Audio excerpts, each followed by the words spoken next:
Hello, hello, hello. My name is Jack Blade, and welcome back to my channel. Welcome to my channel. We are playing some Satisfactory today, and we are, first of all, gonna say, wow, thank you so much for all the support. We hit 500 subscribers in the middle of like this week, and we are, of course, going straight for 1,000. Like let's go, let's keep going. Like the Dogecoin, we're going for the moon. And today we are going to finish that factory. Yeah, I would also want to drive away from it. No, we're finishing the factory today, and I want to start with like getting all the machines down. I'm not going to do any of the logistics. I'm just going to smack down those 3 sections you can see in the checklist on our right side of the screen. 55 alclad aluminium assemblers, 10 fluid tank constructors, and 23 aluminium casing constructors. We want to smack that down, and while we are doing that, because I'm not sure, but something's happening every time I load up the save. So something is getting unstable up in the aluminium or alumina solution and aluminium scraps part of it. So yeah, like something's going on there, and I don't know what. So I'm gonna do some troubleshooting and let that happen or run in the background while we're building all of the stuff that we need to build today. So let's get straight into it and don't dilly-dally. This is our blueprint for the alclad aluminium assemblers. We have one of these, and then we have a different one where half of this is gone. We only have one half because we only need 55. There's 5, 10. So 10 for one, and then we have one blueprint that is just 5 assemblers. And in the end, this is meant to produce, let's see, 1,650 sheets per minute. However, this part will not be automated until we also have our endgame copper refinery, which is our next project.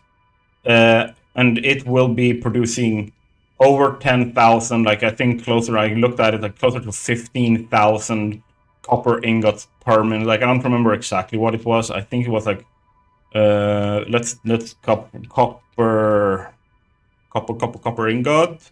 We're gonna be using this recipe, and it's 37.5 per minute. So, and I know that we're making 37.5 times, I know we're making like 407. So yeah, that's how many ingots we will be making, 15,262 and a half. And I would probably round that off somehow, but like that's essentially like the amount of ingots we will be needing for the rest of the game. Like for every single thing we ever produce in this save, that like this is all. That's all, folks. Like I might go for like an even, like this. I might go for like an even 410 or something like that. But yeah, that's what we're going to do after this is done. But let's just quickly go through here.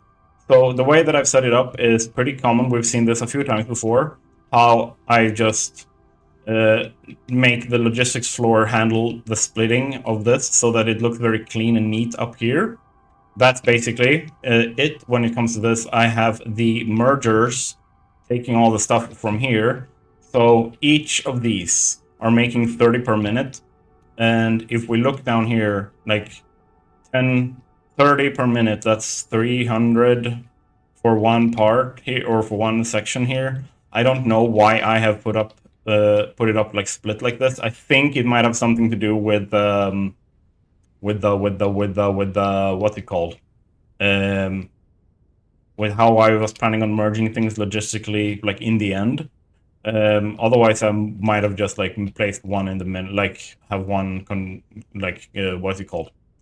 Merger, like collector lane here in the middle, and then just bring that into our logistics system.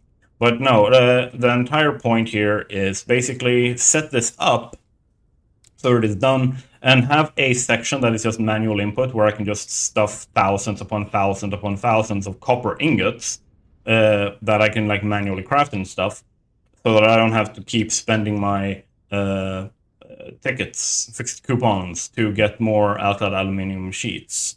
because that shit gets expensive when you're using like the thousands that I'm using.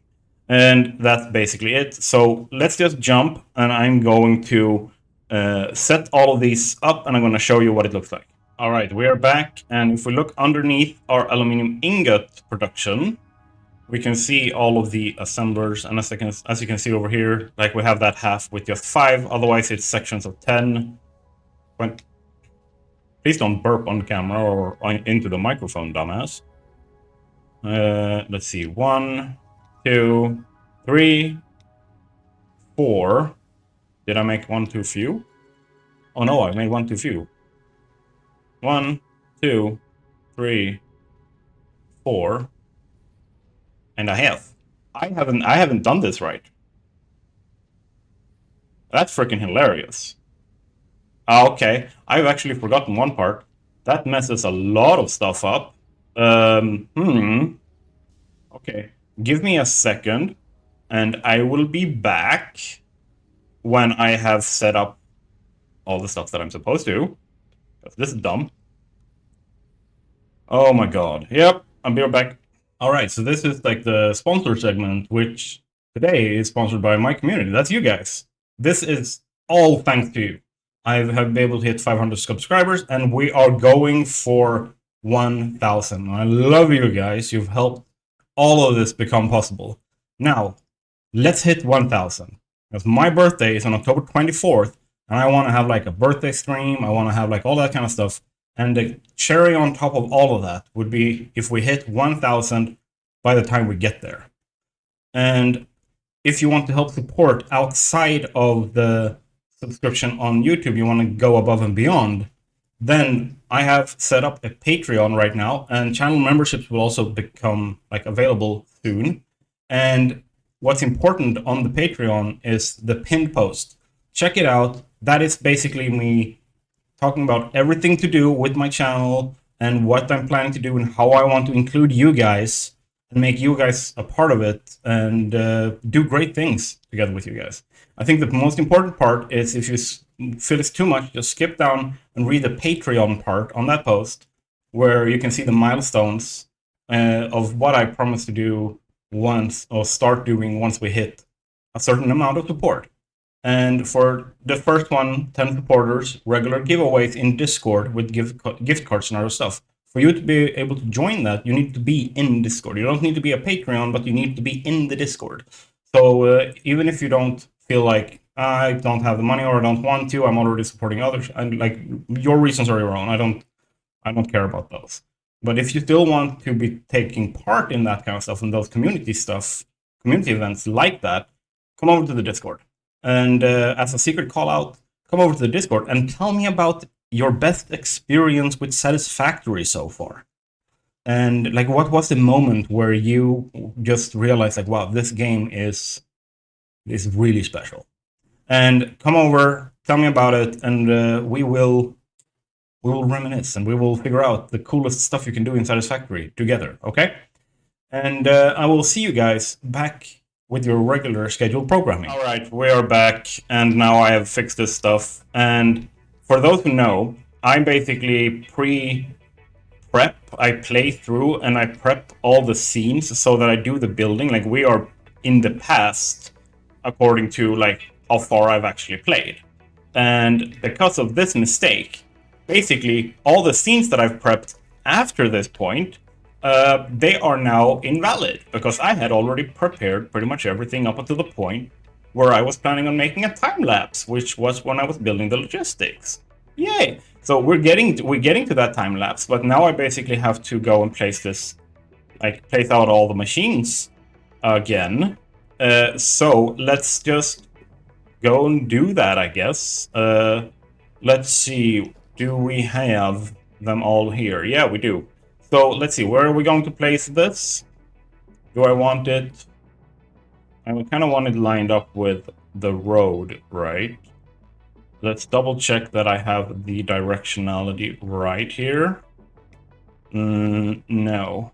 So I want to flip this there, because we're going to bring in the aluminium from this end, and we want to collect everything down towards here. Here is where I'm going to have the out, like down towards, because we need to get to the station for the output. So yeah, like that should be the right direction then, yeah. And it is lined up with that. Yes. Question is, should I have more of a space? I probably should. I want to give myself some ability to mess around with the logistics. So let's just make a there, because then you have, or it should be, if I did that right. Yep, it's 2 foundations spacing, giving us this ability, because that gives us a wider berth between the what's it called? Yeah, between the machine segments. Unless I've mentioned that before, like I call each of these blueprints a segment. So there's a 10 machine segment. So yeah, I might have not mentioned that. Like that's just something that I have in my head. Like it's a segment of the factory. So yeah, let's see. That's placed. Let's just continue here. And that means that we have the alclad aluminium assemblers. They are done, right? And then we have these done. They're placed down. Now we just need the aluminium casing constructor. And this one, we need to place 2 8x aluminium casing segments, because that is what we have on each belt. Or rather, if I add like a single machine here, it's gonna be too much, because it requires 90 in input and needs what's it called, 100 or 60 in output per machine. So 90 times 8 is 720, which coincidentally is the same amount that is on each belt of aluminium ingots. So let's just see if we can make this look somewhat decent over here. I feel a little bit stressed now, because it means that all the gameplay that I put in, all the time prep I put in, is kind of like useless. Let's just place you down here. Is this correct? Yes, it is. Right, those are the 2 machine segments that have 8, and then I need to place in the machine segment that has 7. And where do we want to place this? Do we want to align that? I feel like I want to give myself, like use this space over here a little bit more, so I might just place it here. Let's see that that is correct. Input is correct. The merging lane is correct. All of this seems correct. So let's just place that down. Meaning we now have the 23 aluminium casing constructors also done. However, I am going to explain a little bit of what happened here when I was prepping. Essentially, at this point, I started doing like liquid stuff again, because I noticed that a lot of machines up here started showing yellow sticks, specifically in this segment. It started becoming like an entire row at a time. So something was off up here, so I needed to go look at the liquids. Again, something's off with that. I need to look at it.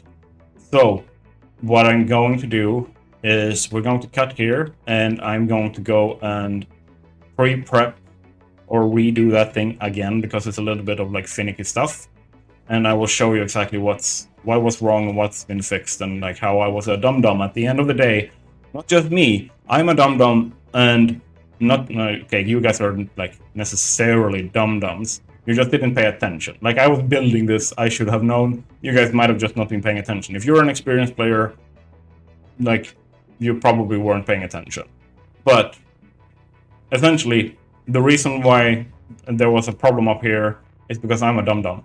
So let's skip, or not skip, but cut, and we'll see you guys when we are back with that. All right, so there's a couple of fixes that we are doing here. And you can see where I haven't painted the pipes yet is where I've implemented this fix. Essentially, the pipes from up here, or the pipes that are feeding it here, they are basically like not just feeding the machine, it keeps feeding in and filling these pipes and filling this fluid buffer specifically. And this is an important bit, because this fluid buffer can't be full. This is our security. If this is full, that's a problem, right? So that's how we are like checking things here. And you can see that because it gets full, these gets full and stop. Like we need to have a net balance on what goes out of here, right? Like we need to make sure that there's enough of the alumina solution coming in that these are running all the time.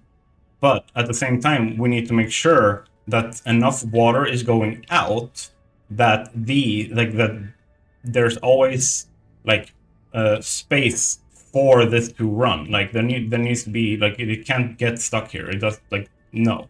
So I've basically prevented the other side from being able to push any water into the side by placing these here. And like some people would say like, yeah, but just like put a U there or something like that. Don't use a valve. I would normally do that, but its head lift is up to there. Anywhere I place a U, anywhere I try to create any kind of like non-segment, like not like this, not a pump, not whatever it is, it will create a problem. And something to keep in mind is that the head lift that we're getting here is from these pumps here. They are limited to 20 meters, right? However, if I were to go and take this and I place this down here instead, this cancels the head lift. It stops here, right? So if I take a pump, and I can show you this, if I take a pump and I show you this here, the second it hits that valve, that stops, right? But if I were to go here and do this here, it just keeps going, right? It just keeps going. Nothing stops it from just keep going up. So valves reset head lift. And what I had to do then is make sure that the valve is at the level of water that we want the water to be. Like, because it's still getting the head lift from those pumps, first of all, but also from the fact that it's already at that same level. This doesn't stop anything to do with head lift, but these do. So what I have done is actually just placing these valves. And here's why I've left the last one, so that I can show you guys on camera. Because when I do this, there's a specific thing that I need to do, and I will reiterate this, especially since there were people in the Discord that was having like some troubles with with like pipes and like getting their coal generators to work properly. So if you start from the top, if you start from up here, not from down here, if I go from down here and use the horizontal to vertical build mode, you can see that it goes like this. But if I switch that around, it will go further out and then go down. And that's what I need here. So I'm just going to go this and then connect these guys up. I'm going to go in here and grab a valve. I'm going to keep that somewhat like in here so it's not too close to the bend and causing problems. But I'm going to go over here. Now, most people will go like, okay, I'm done now. I'm not. Now I need to debug this, because there's a fun bug where if you look at here, this is still counted as one pipe, right? Because if I remove this, like if I paint, like that's just one pipe. If I remove the valve, they merge. So the game still considers them one pipe. Or at least that's how I've understood it. Like, I might be completely wrong there. I just know that there is a bug that happens here, where it's trying to calculate flow through the entire pipe as if there was no valve and as if there was a valve. And a very big thing that happens there is that it like can cause throttling. It can basically go like, no, you have too much water, so I'm gonna just, you're hitting the limit of the Mark II pipes, I'm gonna stop it. So what I'm gonna do here is very simply remove these pipes, but leave the valve in, and place in a new pipe. Ta-da! Because now they are counted as two different pipes. Even if I were to remove this valve, which I won't, because like then I have to redo the whole thing again. If I remove this valve, there is now going to be a gap in between these. Like, they're not going to merge. like that pipe stops over there. They can see the outline inside the valve that are a little bit into it. And you can see the valve, like same thing here for the pipe, a little bit into it. Right, so for the mid segment, an orange bit here, there's going to be a gap in this pipe. That is where the valve actually is, and this prevents that bug. So I've gone through and I've done that with all of these. And now to make sure that all of my machines work, there's one more step that I have to take. And it's a dumb thing that I have to do, which is do my math correctly. Okay, so if we look in here, each of these needs 200 water per minute. Make sense? So if we just make a quick calculation here, that's 4 times 200, that's 800, right? Okay, so then let's make a quick calculation on what these need, or what these make. They make 120 per minute, right? So if we take 120 times 4, that's 480, right? Makes sense. We're all on the same page here. The problem is that I'm also pumping 480 or 470. I don't remember what I've tried to put it at now. 470, which means that I'm going way over the 800 that is needed in here.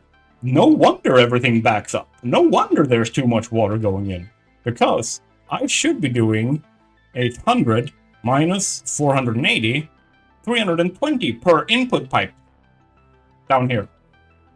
That's what I should be doing, but I'm not, because I'm a dum-dum. Okay, so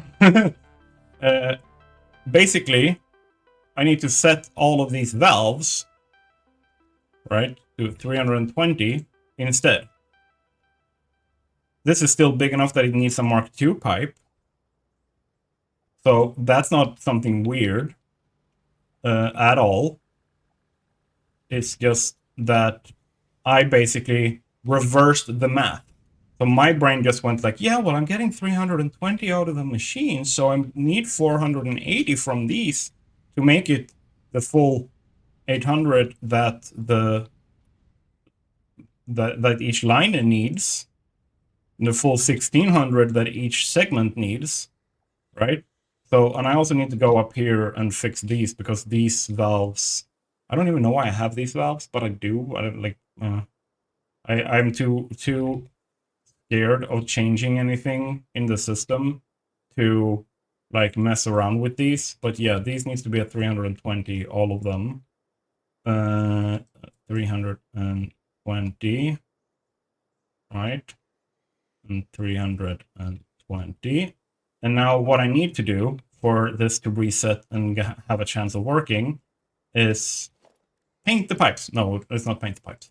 And I should be doing this first. And I need to go in here. I click full pipe network and I go with the flush, which means that every single thing in the entire network is now emptied, including all the pipes up here, all the fluid buffers. Everything gets to start over, and like all the water that's in here is going to get immediately pumped out and into those machines. So they will work for a little bit, but then they will stop because there's not enough water, and it's going to take a few minutes. Can take up to like 20 minutes before it's like running the way it should. But with that, we should being the operative word here, because it's liquid in Satisfactory, it might as well just go like, nah, I don't care. And this should work. So it's basically what I'm trying to do here is just, yeah, make it work. And hopefully this will give us that stable line that we want. And essentially this is just a waiting game now, so I'm just gonna like cut this clip here, or rather not cut this clip, but we're gonna continue down here. Here we go. We need to set up some logistics. So let's just jump into a nice little time lapse here, okay?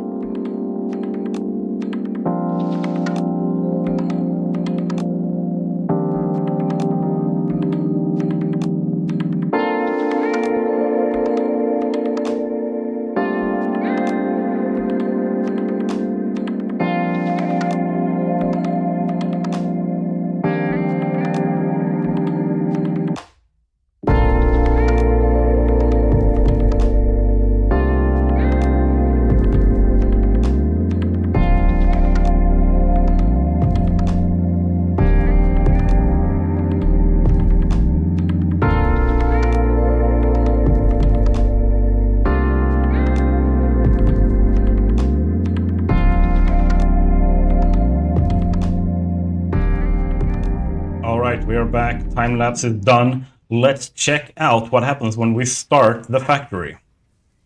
So, ingots are starting to move. We have our somewhat weird, complex, not necessarily like priority system or like belt balancing system as much as it's like an overflow protection system, so that we don't waste any of the ingots, because in the end we're going to only have a surplus of 70 ingots per minute, give or take. So we're using, out of the 4,320, we only have 70 per minute as an overflow thing, just to make sure that the machines are always running like full. And that's basically what this system like guarantees. And like I can just say that it's similar to what I did upstairs with the bauxite and stuff like that, but it's not a staggered system. It's literally just like if one belt gets like it's full, just send it on to the next belt, and then the next belt, and the next belt, so that we make sure that all the belts are using as much as they possibly can. So yeah, what do we have here? We have 3 belts of aluminium casing, 1 belt of empty liquid tanks, and then we have 6 belts of alclad aluminium casing, or not casing, sheets, lots of sheets. And right now all I'm doing is syncing because we want to check that everything works. On top of that, we want to make sure that everything is topped up properly. As you can see, like all the belts need to be fed. I brought in a bunch of copper manually and just plug that into the system so that I could test it and see that it runs the way that I want it to. And like you can see now, like as these systems fill up, because I'll be using smart splitters here, they will just continue going down the line and then down the line and then down the line. So when everything is said and done, we will have this, and not right now, not today, but we will at some point run this when it's needed, because we need this for other stuff down the line, like making batteries and stuff like that. This liquid tanks we need for like nitrogen gas and stuff like that. So, and we want that to be then put in here when we need it. For now, we will have to sync everything, because otherwise these get backed up. When these fill up and these machines can't empty out their water, that gets backed up, and it gets to a point where like everything is just standing still. So then I have to come here and I have to flush these tanks, and then suddenly it starts moving again, and yay, everything is nice, fine and dandy. So that's like added to my like troubleshooting the entire world kind of thing. If something specific stops, check that those tanks have been flushed. And yeah, as you can see, some of these are just like they're full. They're just waiting to get the like opportunity to empty out right now, and that's perfectly fine. So yeah, for now we have built everything that we wanted to have built in this factory, and now we need to go and make the copper. What we said before, like 15,375 per minute is what the end result is going to be from there. So stay tuned for that, because like it's going to be a simple factory. It's just going to be massive. So that's what we're going to do next. And until then, have a great one. And remember to like, subscribe, comment, join the Discord, check out the Patreon, and we'll see you in the next one. Bye!